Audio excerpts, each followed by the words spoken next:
Assalamualaikum warahmatullahi wabarakatuh.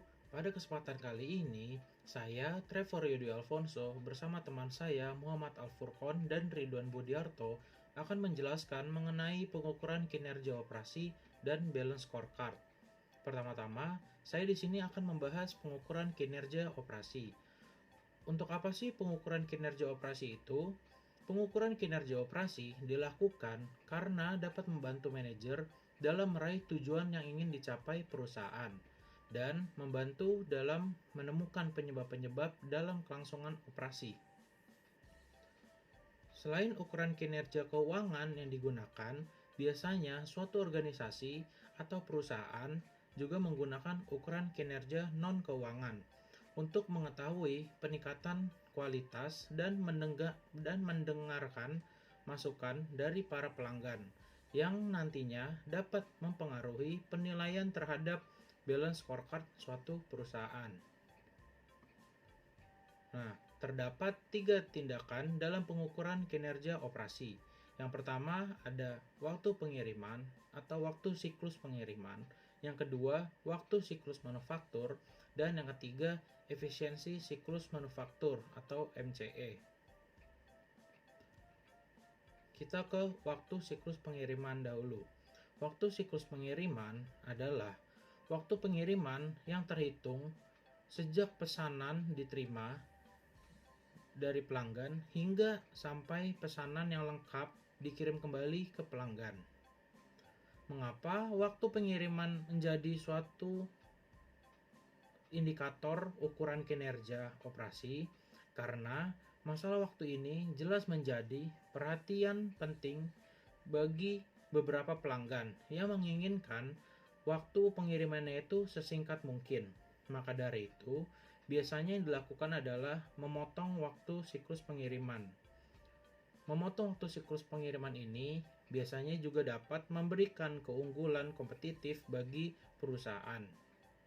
Dan rumus waktu pengiriman ini biasanya itu waktu tunggu ditambah waktu siklus manufaktur. Yang kedua, waktu siklus manufaktur. Waktu siklus manufaktur adalah waktu untuk menyelesaikan produk yang dibutuhkan untuk mengubah bahan baku menjadi produk jadi. Maka terdapat hubungan antara waktu siklus pengiriman dan waktu siklus manufaktur yang digambarkan sebagai berikut. Seperti kita lihat pada bagian tersebut, di mana berawal dari pesanan pelanggan menuju produksi dimulai, jaraknya itu disebut waktu tunggu. Sedangkan dari produksi dimulai menuju barang jadi, jaraknya itu disebut waktu siklus manufaktur. Yang mana waktu siklus manufaktur itu terdapat perhitungan dengan menghitung proses ditambah waktu inspeksi ditambah waktu pemindahan ditambah waktu antre. Di mana waktu proses adalah jumlah waktu aktual yang dibutuhkan untuk mengerjakan produk. Waktu inspeksi adalah waktu yang dibutuhkan untuk meyakinkan produk tidak cacat. Waktu pemindahan adalah waktu yang diperlukan untuk memindahkan bahan atau sebagian produk jadi dari lokasi kerja satu ke lokasi kerja lain. Dan waktu antre adalah waktu yang dibutuhkan produk untuk menunggu dikirimkan. Selanjutnya, efisiensi siklus manufaktur. Efisiensi siklus manufaktur ini berkaitan dengan waktu siklus manufaktur, yang mana waktu siklus manufaktur ini dianggap sebagai ukuran kinerja pengiriman yang utama. Tetapi dengan melihat dari perspektif yang lebih baik dengan menghitung efisiensi siklus manufaktur atau MCE-nya yang mempunyai rumus waktu bernilai tambah dibagi waktu siklus manufaktur kemudian dikali 100%. Jika nilai MCE-nya kurang dari 1, maka terdapat aktivitas yang tidak bernilai tambah dalam proses produksi. Kita asumsikan MCE sama dengan 0,5 atau 50%, yang berarti bahwa separuh dari waktu produksi total terdapat aktivitas yang tidak bernilai tambah. Maka dari itu, dengan memonitor MCE, perusahaan dapat mengurangi aktivitas tidak bernilai tambah dan kemudian mempercepat produk sampai ke tangan konsumen dengan biaya yang lebih rendah. Sebagai contoh, kita dapat melihat di sini perusahaan Novex menelusuri waktu yang berkaitan dengan pesanan dan produksinya. Rata-rata waktu untuk tiap pesanan adalah sebagai berikut. Waktu tunggu mempunyai 17 hari, waktu inspeksi 0,4 hari, waktu proses 2 hari, waktu pemindahan 0,6 hari, dan waktu antrean 5 hari. Dan kemudian dari tabel tersebut diminta yang pertama, hitunglah waktu siklus manufaktur. 2. Hitunglah efisiensi siklus manufaktur atau MCE. Yang ketiga, berapakah waktu produksi yang merupakan aktivitas yang tidak bernilai tambah. Dan yang keempat, hitunglah waktu siklus pengiriman. Dan di sini kita akan menjawab. Yang pertama itu mencari waktu siklus manufaktur, di mana waktu siklus manufaktur itu mempunyai rumus waktu proses ditambah waktu inspeksi ditambah waktu pemindahan ditambah waktu antrean. Seperti pada tabel tersebut memiliki waktu proses 2 hari, waktu inspeksi 0,4 hari, waktu pemindahan 0,6 hari, dan waktu antrean 5 hari. Kemudian bila kita totalkan akan menghasilkan 8 hari.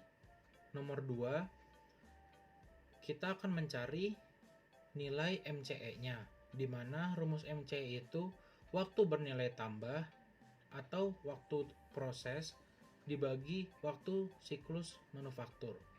Yang mana kita dapatkan pada tabel di atas, waktu prosesnya itu adalah 2 hari dan waktu siklus manufakturnya itu 8 hari. Kemudian kita bagi 2 hari dibagi 8 hari adalah 0,25 atau akan kita jadikan persen, yaitu menjadi 25%.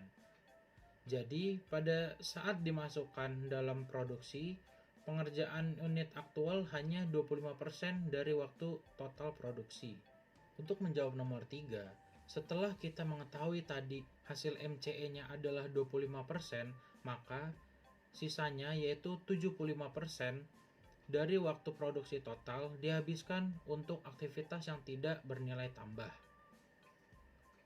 Kemudian, untuk menjawab nomor 4 yaitu waktu siklus pengiriman dengan mempunyai rumus waktu tunggu ditambah waktu siklus manufaktur, di mana waktu tunggunya adalah 17 hari ditambah waktu siklus manufakturnya 8 hari. Kita akan mendapatkan 25 hari untuk waktu siklus pengiriman. Selanjutnya ada balance scorecard atau yang biasa disingkat dengan BSC. Merupakan sebuah konsep kartu berimbang yang terdiri atas kumpulan ukuran kinerja yang bersifat keuangan dan non-keuangan yang digunakan untuk mengukur efisiensi dan efektivitas strategi yang dibuat oleh perusahaan untuk dapat mengetahui perkembangan kinerja dalam kurun waktu tertentu. Dalam penyusunan balance scorecard, perusahaan membutuhkan data seputar non-finansial dan finansial yang lengkap untuk melihat apa yang kurang dan apa saja yang harus dievaluasi agar perusahaan tetap mendapatkan laba yang diinginkan. Sebagai contohnya, penerapan pendekatan balance scorecard pada perusahaan Southwest Airlines yang menawarkan harga rendah pada penumpang dengan pelayanan yang menyenangkan. Harga rendah tersebut dimungkinkan karena tidak adanya biaya tambahan lain seperti makanan, tempat duduk khusus, dan pengecekan bagasi antar bagian.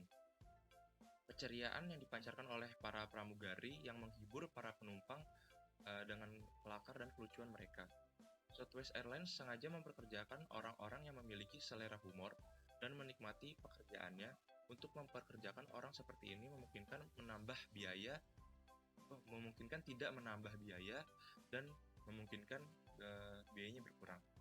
Strategi Southwest Airlines ini menciptakan konsumen setia dengan teorinya adalah bahwa harga rendah dengan pelayanan yang maksimal atau yang menyenangkan akan mengundang konsumen yang setia, yang apabila digabung dengan biaya rendah akan menghasilkan laba yang tinggi. Menurut pendekatan balance scorecard, manajemen puncak menerjemahkan strategi mereka ke dalam ukuran kinerja yang dapat dipahami dan dapat dilakukan oleh para karyawan. Fungsi balance scorecard.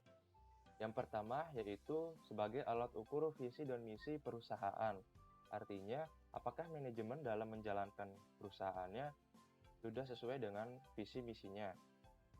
Yang kedua, alat ukur keunggulan kompetitif yang dimiliki perusahaan. Seperti yang kita ketahui, dalam dunia bisnis pasti ada yang namanya persaingan. Nah, kita dapat melihat apa keunggulan dari perusahaan tersebut. Entah itu dari bagian pelayanan atau produknya lebih baik dari perusahaan lain. Yang ketiga, panduan strategis untuk menjalankan bisnis. Yang keempat, alat analisis efektivitas strategi yang telah digunakan. Artinya, apakah strategi yang sudah direncanakan sebelumnya berjalan dengan baik dan apakah mendapatkan hasil yang sesuai dengan keinginan. Yang kelima, memberikan gambaran kepada perusahaan terkait SWOT yang dimiliki. Nah, artinya perusahaan dapat menilai situasi mereka saat ini dan dapat menentukan strategi apa untuk kedepannya. Yang keenam, sebagai alat Key Performance Indicator perusahaan, atau sebagai alat ukur yang menggambarkan efektivitas perusahaan dalam mencapai tujuan bisnisnya. Yang ketujuh, sebagai feedback terhadap shareholder perusahaan. Itu pemegang saham dapat melihat dan menerima hasil kinerja dari perusahaan tersebut. Perspektif dalam balance scorecard. Untuk mempermudah penerapan konsep balance scorecard, manajer butuh mengenal 4 jenis perspektif balance scorecard. Di antaranya, yang pertama ada perspektif keuangan. Perspektif keuangan ini berorientasi pada para pemegang saham karena dapat menunjukkan apakah perencanaan dan pelaksanaan strategi perusahaan memberikan perbaikan atau tidak terhadap keuntungan perusahaan. Tolak ukur yang digunakan biasanya laba bersih dan return on investment atau ROI. Sasaran-sasaran perspektif keuangan dibedakan pada masing-masing tahap dalam siklus bisnis yang dapat dibedakan menjadi 3 tahap, yaitu yang pertama ada tahap perkembangan atau growth.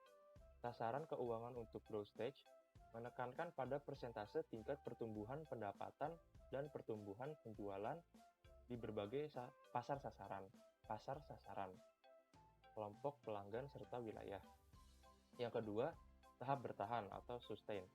Situasi di mana unit bisnis masih memiliki daya tarik bagi penanam investasi dan investasi ulang, tetapi diharapkan mampu menghasilkan pengembalian modal yang cukup tinggi. Yang ketiga, ada tahap panen atau harvest. Itu perusahaan tidak lagi melakukan investasi lebih jauh kecuali hanya untuk memelihara dan perbaikan fasilitas, tidak untuk melakukan ekspansi dan atau membangun kemampuan baru. Lalu yang kedua, ada perspektif pelanggan. Perusahaan perlu terlebih dahulu menentukan segmen pasar dan pelanggan yang menjadi target. Segmen pasar merupakan sumber yang akan menjadi komponen utama penghasil tujuan keuangan perusahaan. Misalnya, untuk mengetahui bagaimana pandangan pelanggan terhadap perusahaan, yaitu bagaimana perusahaan menjadi yang paling bernilai di mata pelanggan.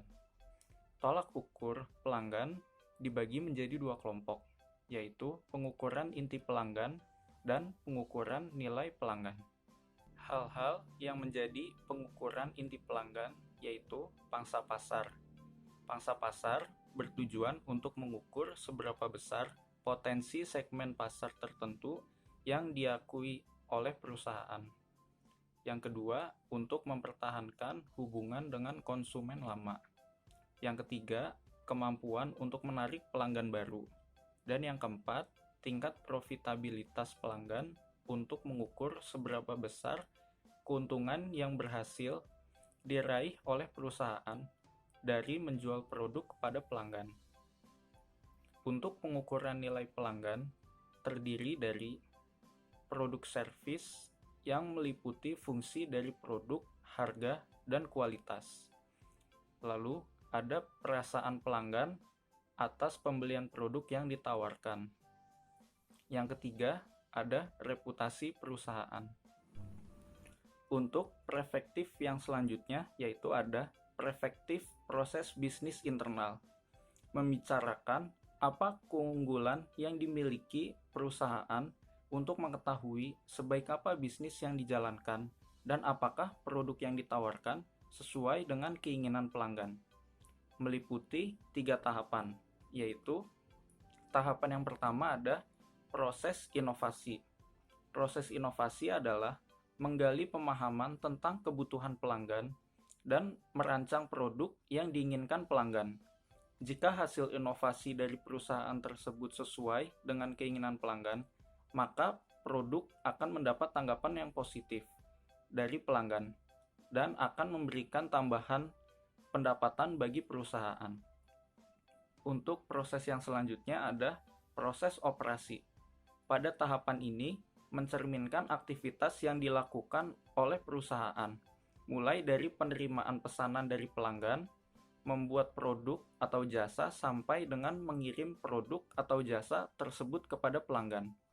Dengan memperhatikan beberapa pengukuran, yaitu pengukuran efisiensi waktu, pengukuran kualitas proses, produksi, serta efisiensi biaya. Untuk proses yang ketiga, ada proses pelayanan purna jual.